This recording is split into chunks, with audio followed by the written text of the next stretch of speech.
All right, we need to talk. A really critical security advisory just dropped for Next.js. And if you're using it in production, this is one of those drop everything and listen moments. So we're going to break down exactly what this vulnerability is, who's at risk, and precisely how you can fix it right now. First things first, how bad is it?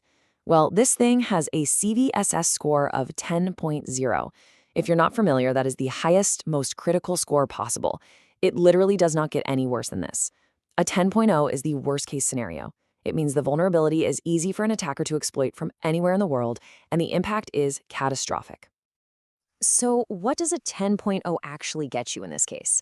It's remote code execution, or RCE. And the analogy here is perfect. This isn't like an attacker finding a cracked window they can sneak through. This is like them having a master key to your entire building. They can just walk right in and run whatever code they want directly on your server. Okay, so that's the what. Now for the most important question of all. Are you affected? This is the crucial part, so let's figure out right now if your application is vulnerable. Let's just look at the list here. On the left, in the affected column, if you are running any version of Next.js 15 or 16, you're impacted. This whole thing is tied to the app router. Now, there is some good news. If you look on the right, if you're still on Next.js 13 or the stable releases of Next.js 14, you're in the clear. Same goes if you're using the good old Pages router. So if you just saw your tech stack in that affected column, don't panic. The really good news is that a fix is already available and it's pretty straightforward. Let's walk through exactly how to get your application secured. The Next.js team really did a solid here and made this as simple as possible. The best way, the recommended way for pretty much everyone, is to run this one command in your project's terminal. It's an interactive tool that'll check your version and then safely update your dependencies for you. It's absolutely the fastest and safest way to get this patched. Now, if you're someone who prefers to update manually, or you just need to for your pipeline, that's totally fine too. It's just 3 simple steps. First, figure out exactly which version line you're on, like 15.0 or 15.1. Second, run the right install command for that line. And third, and this is so important, you have to redeploy your application to get the fix live. And here's the cheat sheet with the exact commands you'll need. Just find the version you're using on the left and run the command from the right.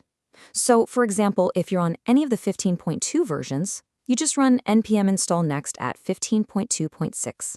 Easy enough?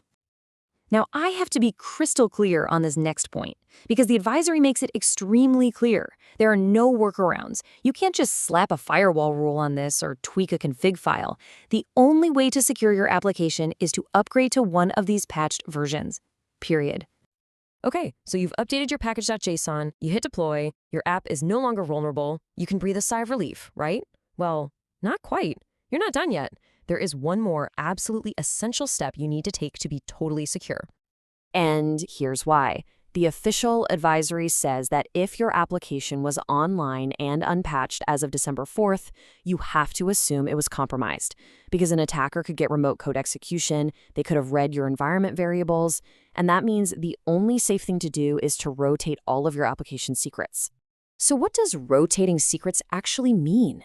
It means you have to generate brand new values for every single secret your app uses. We're talking API keys for things like Stripe or AWS, your database connection strings, your auth tokens, all of it. You have to assume the old ones are now in the hands of an attacker. This is totally non-negotiable. It's the only way you can be sure you've locked the door and they can't get back into your systems. All right, so now that we've covered all the urgent must-do right now actions, let's just take a quick step back and look at where this thing actually came from. Understanding the source is always helpful for context. This is a classic example of a supply chain vulnerability. See, the actual flaw wasn't in code written by the Next.js team, it was in an upstream dependency, in this case, React itself and how it implemented server components. So Next.js, by using that protocol for its app router, basically inherited the vulnerability.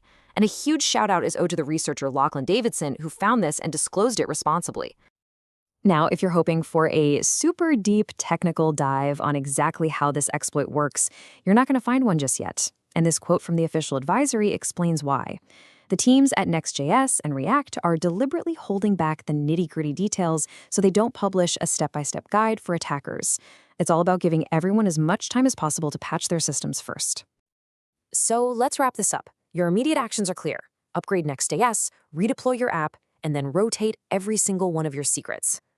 This whole incident is a huge reminder that our apps are really only as secure as their dependencies. So while you've patched the specific threat, it really begs a bigger question, doesn't it? What's the state of your overall application security? Maybe now's the perfect time for a full audit.